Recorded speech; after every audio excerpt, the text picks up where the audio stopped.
Last week, I turned down what most people would call a dream job. Good salary, big company, a stable future. But for almost 2 months, I had already been building something of my own. So when that job came along, I had a real choice to make: take the safe road or bet on myself. At almost 59, I chose myself, which sounds brave and inspiring until you realize there's no safety net. Suddenly, this wasn't an idea anymore. It was my life. Part of that was building this YouTube channel. So naturally, I spent the entire next week breaking my back, living inside YouTube analytics, and turning my mother's apartment into a television studio. If that was my brilliant plan, I'm beginning to question my own judgment. But by the end of the week, I realized something I wasn't expecting. Turning down that job hadn't created this fire in me.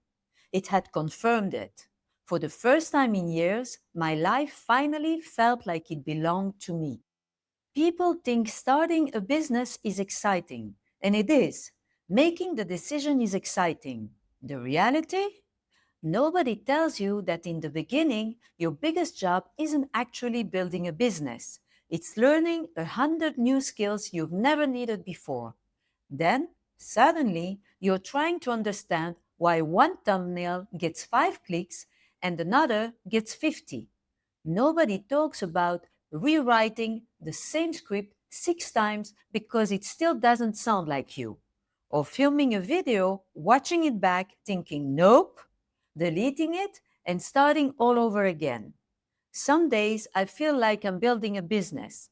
Other days I feel like I'm doing a PhD in clicking the wrong buttons. Then there's my filming studio, also known as my mother's apartment. Now, I love my mother, but let's just say minimalism has never been one of her passions. Finding one clean background is like playing Where's Waldo, except Waldo is a plain white wall. And in this apartment, there isn't one. So before I film, I move a chair, then a lamp, then a plant, then another chair. By the time I'm finally ready, I've already done half a workout. Unfortunately, my back disagrees, which brings me to my latest business expense: back pain. Apparently, sitting in front of a computer for 12 hours a day isn't a fitness program. My chair and I have now become one. I'm convinced my butt has changed shape. It started round, it's now square and flat. And if I don't get back to the gym soon, it may actually become concave. Honestly, my back pain may have done me a favor. It reminded me that if I'm trying to build a life with more freedom, I can't destroy my body while doing it. So, yes, I'm going back to the gym as soon as my back recovers. Maybe I'll take you with me, but that's another video. So, why am I putting myself through all this? Because I made a decision. I'm done waiting for somebody else to decide whether I deserve an opportunity. I don't want my future to depend on whether someone hires me or doesn't. And I don't want my life to revolve around somebody else's schedule. I'm turning 59 in a few days. I don't want to spend the next 10 years asking, what if? I'd rather spend them finding out. Does that mean it's easy? Not even close. Since I started this almost 2 months ago, I don't really have weekends anymore. Sometimes I close my computer and instead of relaxing, I feel guilty, as if taking 2 hours off means I'm not serious enough.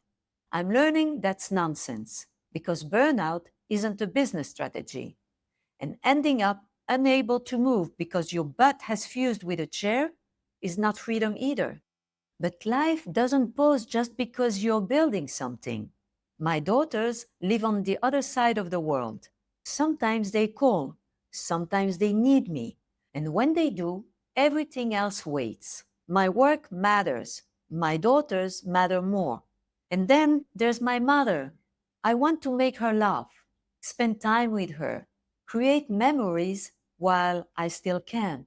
Because what is the point of building financial freedom if you have no time left for the people you love? Every now and then, I close the laptop, get on a train, and go to the beach. Not because I'm lazy, because if I don't, I'll eventually start seeing YouTube analytics in my dreams. And trust me, that is not the kind of graph I want following me into my sleep. The funny thing is, those few hours away from work usually give me my best ideas. Apparently, my brain likes fresh air more than spreadsheets. Fair enough. Now, here's the question everyone wants answered. Do I know this will work? No, I don't have a guarantee. But I finally realized I don't actually need one. I certainly don't have a spreadsheet saying, "Congratulations, Tal, everything works out beautifully on September 14 at 10:37 in the morning." I wish. But here's what I do know. Every day I'm getting a little better. A better storyteller, a better communicator, a better entrepreneur.